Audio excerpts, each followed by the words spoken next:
bumbling. This is me being excited but quiet at the same time, for we are in a wilderness area. Yes, we are, on a live safari on the western fringes of the Greater Kruger National Park, part of the Great Limpopo Transfrontier Park.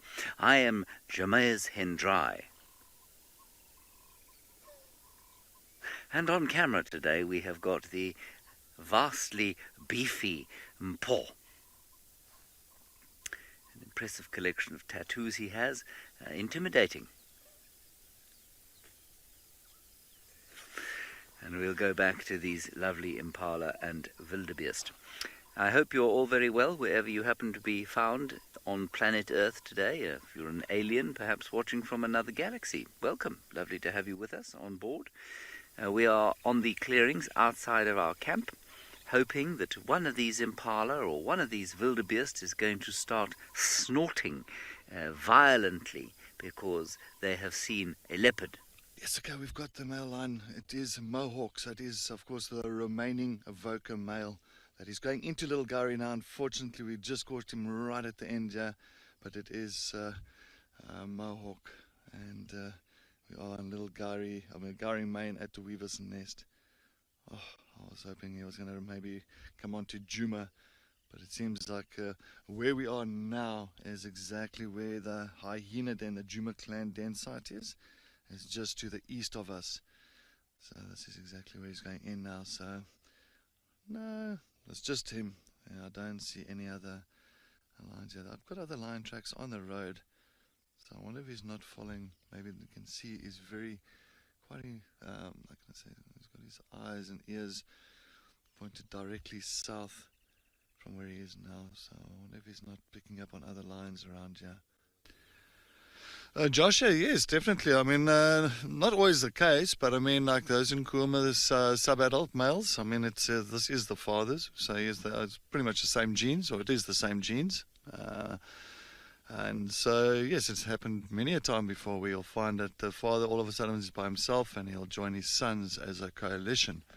So, yes, no, definitely, Joshua, that could happen. But for now, he needs to first make sure that those other two males are pretty much not going to be causing any problems for those prides, because you must understand that some of the sub-adults is still not old enough to really understand how to fight compared to now the older males. They've been through a few fights already. They know what to do. They're busy trying to take over an area. And of course they're here for business, it's a little bit different, but I'm just hoping that Mohawk does join his sons. Looks quite young to be on his own. Hello? Have you irritated everyone in your family? Have you irritated everyone in your family so now you're all on your own? See how ashamed he looks.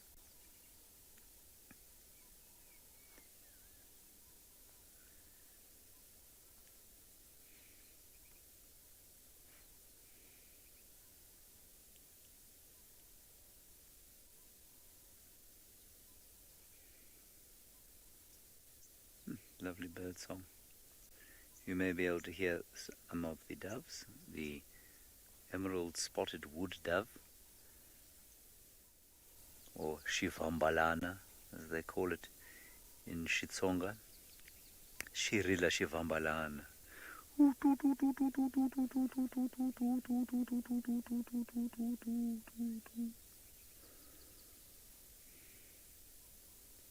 got the rest of the herd coming down to drink. Probably more than 100 actually. Maybe as many as 150 beefies. It's a really lovely sighting. Some of them swimming, some of them drinking, some of them having a graze on the side. Some of them burping. Bleh. Some of them watching us, thinking, what on earth are those creatures? Some of them taking a dump in the water. Some of them having a pee in the water and then drinking it right next to that. I don't understand that activity, but that's because I'm a human being. Yes, Sue, so am I. You say you're loving this segment of the buffaloes coming down to drink. It's always nice when buffaloes are doing fun things like this. They can be slightly boring,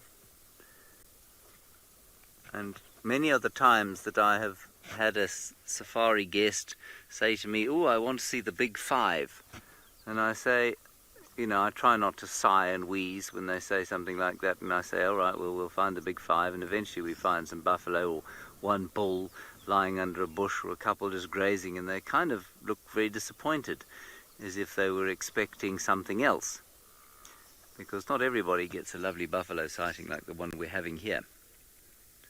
Okay, looks like he wants to come down. He's trying to figure out which way. Here he comes down.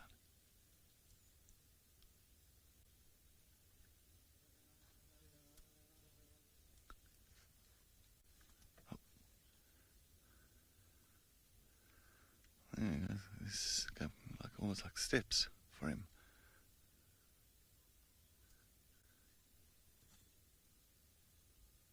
Alright, well he's just coming down for us now.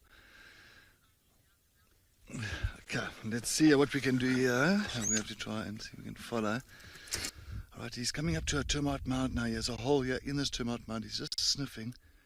And there might be something inside there, I'm not too sure, but he's just working out if there's something inside of the mound. Sometimes like warthogs, and you know that a lot of the little piglets have been taking strain this week on Wild Earth, with all Marips catching one and that female lioness as well there at Matikwe caught another one. It looks like there's nothing in there, so he's not too interested, but there is impala alarm calling down at Sandy Patch. Oh. He almost wants to turn around, Olaf, slowly. Sorry,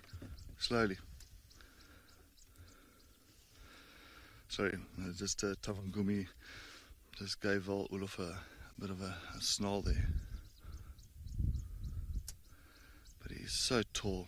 What a beautiful specimen of a leopard, I think he is. To me, it's my favorite male around here. He is just so beautiful. And it's just those little spots, those little speckles that's between his rosettes as well. Alright, let's see. Good luck to these impalas. Well, I'm hoping that they all stay very safe, especially with old Tavangumi being around and looking very hungry. So, yes, I'm hoping that all of them just stick together, keep their eyes open, keep their ears open, and help one another, and stay nice and fresh under that shady quarry where they are now. But yes, thank you so much for all the amazing questions and comments from everybody this morning. Thank you for joining us on our sunrise safari, and I'm hoping that everybody had just as much fun as we did, and it's definitely been brilliant. And yes, make sure that you join us again on our safari, on our sunset safari this afternoon, but please do not go anywhere, because straight after our sunrise safari, we are going to go to escape to nature. But yeah, from the Wild Earth team, thank you so much and have a wonderful day.